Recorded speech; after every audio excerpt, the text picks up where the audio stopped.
வணக்கங்க. ஸ்ரீ கிருஷ்ணா ஜோதி நிலையத்திலிருந்து ஈரோடு ஜோதிடர் முனியாண்டி.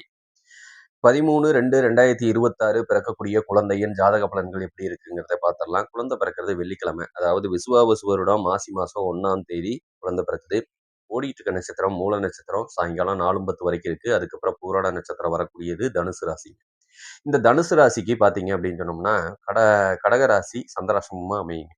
நட்சத்திர நாம எழுத்துக்கள்னு பார்த்தோம்னா, மூல நட்சத்திரத்துக்கு ஏ, யோ, பாப்பி இந்த பெயர் நாமம்லாம் தாராளமா குழந்தைகளுக்கு நீங்க வைக்கலாம். திதின்னு பார்த்தோம்னா, ஏகாதசி திதியும், யோகம் பார்த்தீங்கன்னா வஜ்ர யோகமும், கரணம் பார்த்தீங்கன்னா பாலவ கரணமும், ஆட்சி நீச்ச கிரகங்கள் எதுவும் இல்ல. உச்ச கிரகம்னு பார்க்கும்போது செவ்வாய் தான் இருக்காரு. பஞ்சபட்சின்னு பார்த்தோம்னா கோழி ஓடிட்டு இருக்கு. குபேர புள்ளி கிருத்திகை நட்சத்திரம் 4ஆம் பாதம் ரிஷபத்திலையும், அதிர்ஷ்ட புள்ளின்னு எடுத்துக்கிட்டோம்னா திருவாதிரை நட்சத்திரம் 2 மிதுனத்திலையும், துரதிர்ஷ்ட புள்ளின்னு எடுத்துக்கிட்டோம்னா பூர நட்சத்திரம் 2ஆம் பாதம் சிம்மத்திலையும் அமையக்கூடிய அமைப்பு நல்லா இருக்கு.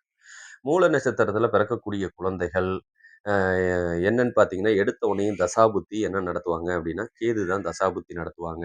கேது ஒரு 7 வருஷம், பிறப்பு நேரத்த பொறுத்தளவு கொஞ்சம் குறையுங்க. அதுக்கப்புறம் வர்றது சுக்கிர தசை ஒரு 20 வருஷமும், சூரிய தசை ஒரு 6 வருஷமும், சந்திர தசை ஒரு 10 வருஷமும், செவ்வாய் தசை 7, ராகு 18 இத்தனை தசாபுத்திகள் மட்டும் நல்லா அமைஞ்சிட்டா, அம்மா அப்பாவுக்கு இடையில பிரச்சனையோ, சண்டையோ, பிரிவோ எதுவும் வராதுங்க. நிம்மதியான வாழ்க்கைய அவங்களுக்கு குடுக்கும். வருமானத்த குடுக்கும். சாகும் வரைக்கும் சந்தோஷம், பிரியமா இருந்துட்டு போவாங்க. இதே குழந்தைகள் பார்த்தீங்க அப்படின்னு சொன்னா, அவங்களோட வாழ்க்கையும் கல்வி நல்லா இருக்கும். செல்வ செழிப்போட இருப்பாங்க. நல்ல குடும்பம், குழந்தை குட்டியோட வாழ்வாங்க. அதுவும் ஒரு சில லக்னங்கள் தான் குடுக்கும். ஒரு சில லக்னங்கள் பாதகத்தை ஏற்படுத்தும். அந்த பாதகத்தை ஏற்படுத்தக்கூடிய லக்னங்கள் என்னங்கிறத நம்ம தெரிஞ்சுக்கலாம். கடகம், சிம்மம், தனுசு, மகரம், கும்பம், மீனம் கிட்டத்தட்ட இந்த 6 லக்னங்கள் முழுசா பாதிக்கப்படுறாங்க. கொஞ்சம் கவனமா இருக்கணும். அதுல சுகப்பிரசவமா பிறந்தாலும் சரி, இல்ல நீங்க ஆப்ரேஷன் பண்ணி எடுக்கிற மாரி இருந்தாலும் சரி, எது பண்ணுனாலும் பாதிப்பு நம்ம குடும்பத்துக்கு தான் அப்படிங்கிறத புரிஞ்சுக்கங்க. சரிங்களா?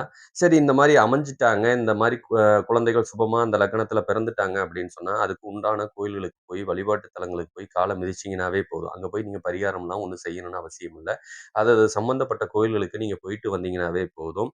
அ உங்களுக்கு அந்த பிரச்சனைகள்ல இருந்து விலக்கு குடுப்பாங்க அப்படிங்கிறதையும் புரிஞ்சுக்கங்க.